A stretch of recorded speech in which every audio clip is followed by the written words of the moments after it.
Performing perfectly while dying inside is one of the loneliest battles you'll ever fight.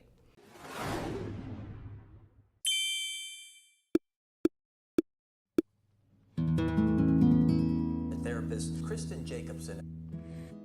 Hey, I'm Kristen Jacobson, a licensed therapist who works with anxious overachievers, perfectionists, and people who look like they're doing fine on the outside, but inside, totally shut down. Today we're talking about high-functioning depression, what it looks like, why it's often missed, and what you can actually do about it. This topic comes straight from a powerful conversation I heard on the Rich Roll podcast with psychiatrist Dr. Judith Joseph. If you've ever felt numb, emotionally checked out, or like you're just going through the motions, you're going to want to stay for this one. High-functioning depression isn't a formal clinical diagnosis, but it's very real. And clinically, it's closest to dysthymia or persistent depressive disorder. This is sort of a low-grade, long-term depression that can last for years. But here's the twist. People with high-functioning depression often look fine. They go to work, they meet deadlines, they show up for their kids. Some are even high achievers. They're not crying in bed, they're checking boxes. But emotionally, there's a flatness, a disconnection, kind of emotional white noise that never really goes away. So let me break down what this can actually feel like. Number one, you're always tired, even if you slept well. Number two, you've stopped enjoying things you used to love. Number three, everything feels just kind of meh. Number four, you get things done, but it kind of feels like you're on autopilot. Number five, you keep yourself busy because slowing down feels even worse. And number six, you tell yourself, I should be fine. I have no reason to feel like this. Does this sound familiar? Dr. Judith Joseph calls this smiling depression. You're functioning, but not feeling. And because it doesn't look like typical depression, most people don't see it, including the person living with it.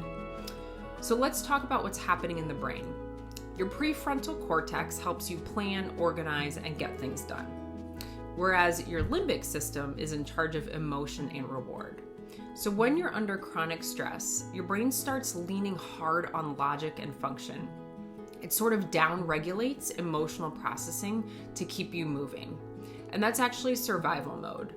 So over time, this creates an emotional blunting, also referred to as anhedonia, which means you stop feeling joy, pleasure, or even sadness. It's just nothing.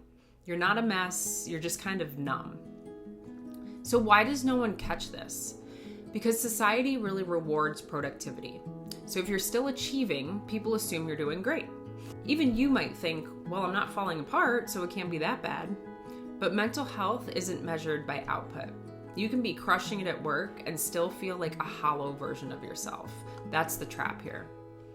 Dr. Judith Joseph lays out a simple but powerful approach to help people work through high-functioning depression, and she calls it the 5 V's. So let's go through them. Number one is validation. Stop gaslighting yourself. What you're feeling is real, even if it's not something dramatic. Number two, venting.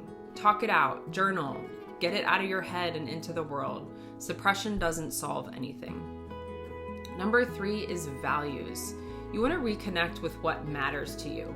Not what looks good, not what gets applause, but what actually feels like you.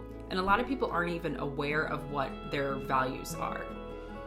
Number four is vitals. So check the basics. Sleep, movement, proper nutrition. Your brain is part of your body, so treat it accordingly. And number five is vision. Make space for something meaningful to look forward to, even if it's tiny. The brain needs hope in order to stay engaged.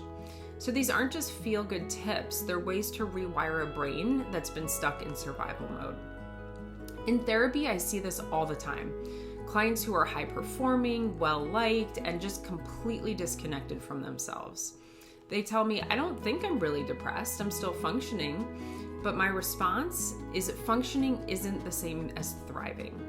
So if you feel emotionally dead inside but still show up every day, that's not thriving, that's coping, and you deserve more than just coping. If this spoke to you, know this, you're not alone and you're not making it up. High-functioning depression is real and you don't need to hit rock bottom to get help. And Anxiety and depression are often what's called comorbid, meaning they can exist together or they can kind of alternate. So, like this video if it resonated, subscribe for more mental health content without the fluff, and check the description below for a full blog post with more information and resources. Thanks for watching, and please stop measuring your worth by how much you get done.